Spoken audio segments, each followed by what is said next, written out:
desenvolvendo a nuestra salvación,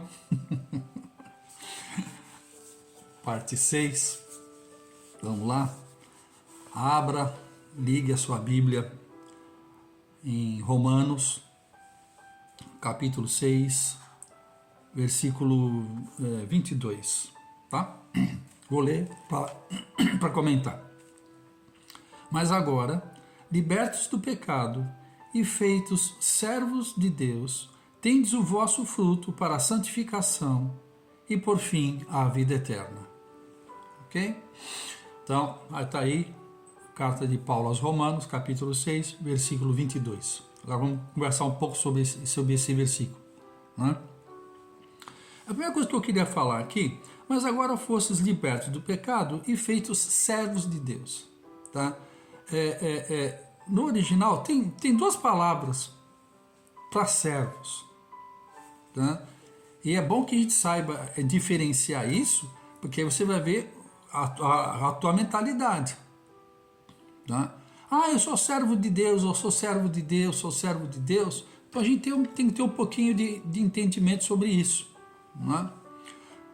Havia dois tipos de servo na casa, tá? Havia o primeiro servo, que é o lacaios, tá? Lacaios é aquele escravo que foi resgatado, que foi apreendido, veio à força, entendeu? Então é aquele que trabalha, ele trabalha por recompensa, ele trabalha por um prato de comida, ele trabalha para não morrer na chibata, entendeu? Então esse é a mente do lacaio. Ele faz para obter alguma coisa, ou para não sofrer algo. Ele trabalha por medo do seu dono. Essa é a mentalidade do lacaio. Agora, tem o servo dolos. O servo dolos é aquele que ele não trabalhava mais pelo salário. Ele não trabalhava mais pela expectativa de não morrer. Ele não trabalhava mais pela expectativa de ser aceito pelo seu dono. O servo dolos é aquele que trabalhava já por uma herança. Por quê? Porque o servo dolos, pela lei, a pessoa podia ser escrava até tantos anos. Se não me engano, acho que até 7 anos. Depois ele podia ser liberado. Então chegava na época da liberação dele da escravidão, ele chegava... Durante esse processo, ele acabou se afeiçoando o seu dono. Ele acabou gostando de estar ali. O seu dono o tratava bem, né? E acabou criando um laço. Então, chegava nesse período, esse escravo, esse lacaio, ele falava: eu não quero sair da casa, eu quero continuar aqui. Aí, então havia um processo, e nesse processo, o que acontecia? Então o dono da casa, na presença dos demais, pegava esse escravo, levava até a porta principal da casa. Aí tinha o umbral da porta, né? Que é a estrutura de madeira.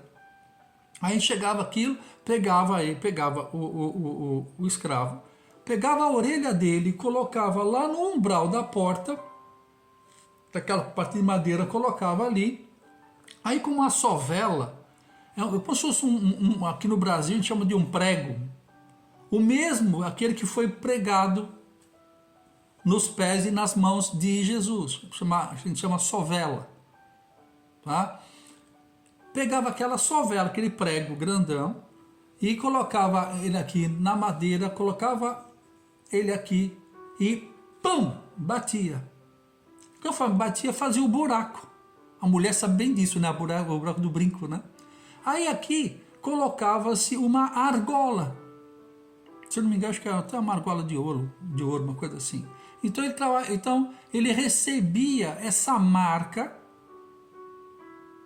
Quem via de longe sabia que ele era um dolos, que sofreu a dor de ser agora chamado filho da casa. Está entendendo isso? Agora é interessante que para ele deixar de ser escravo para ser filho, ele tinha que passar pelo processo da sovela, na mesma madeira em que Cristo é crucificado. Então, a carne dele foi perfurada, o sangue foi derramado.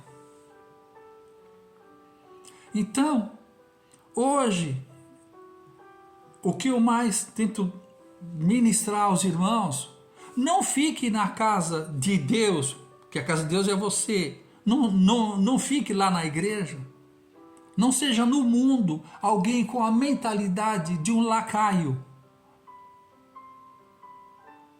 Porque se você serve a Deus com uma expectativa de receber algo, de ainda receber algo, eu sinto muito, mas você não age como um filho, você age como um escravo. Porque quando fala aqui, e por fim a vida eterna para nós não é uma bênção futura. Mas vida eterna nós já recebemos quando nós morremos com Cristo na cruz. Eu converso com outros irmãos, eu vejo que neles a mentalidade que eles têm de vida eterna é depois que ele desencarnar. Não, primeiro porque nós já morremos com Cristo na cruz. Então o novo céu, nova terra já estamos vivendo. Nós que nascemos de novo, se você já nasceu de novo em Cristo Jesus, e não estou falando com uma experiência de ir na igreja, isso deve ser só consequência. Nascer de novo em Cristo Jesus, fala, Senhor Jesus, gere em mim a sua vida, lava-me com seu sangue, escreva o meu nome no livro da vida, Espírito Santo me revela a Cristo a mim.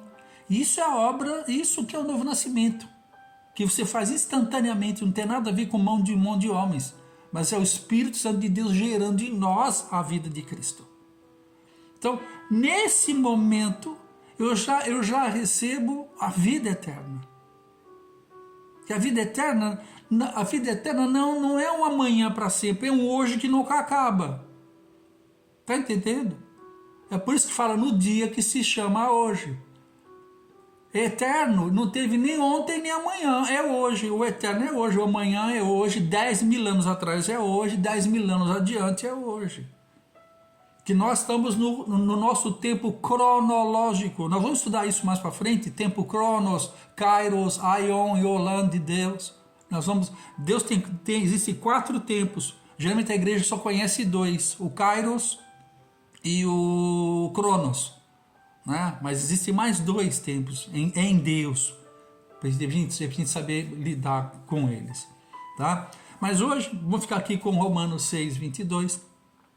A minha oração a Deus a favor de vós, meus irmãos, é que haja uma transformação de entendimento.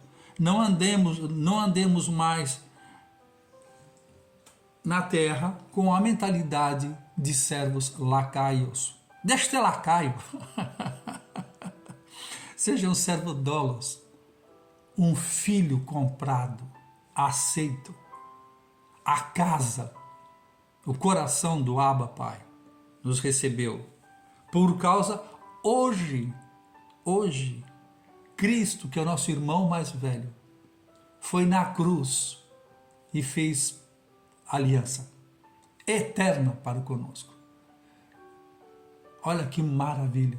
Hoje nem o furo a gente precisa fazer, porque o sangue já foi derramado, o sacrifício já foi realizado.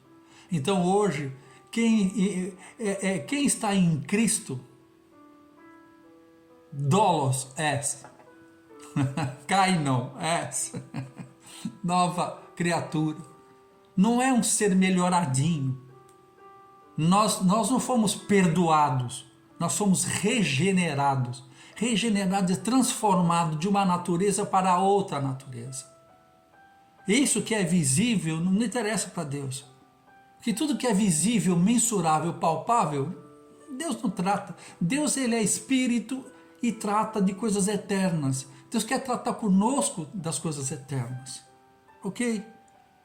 Irmãos, vai lá no YouTube, Pastor Tex Teixeira, vai lá. Tchau. Glória a Deus, papai. Aleluia.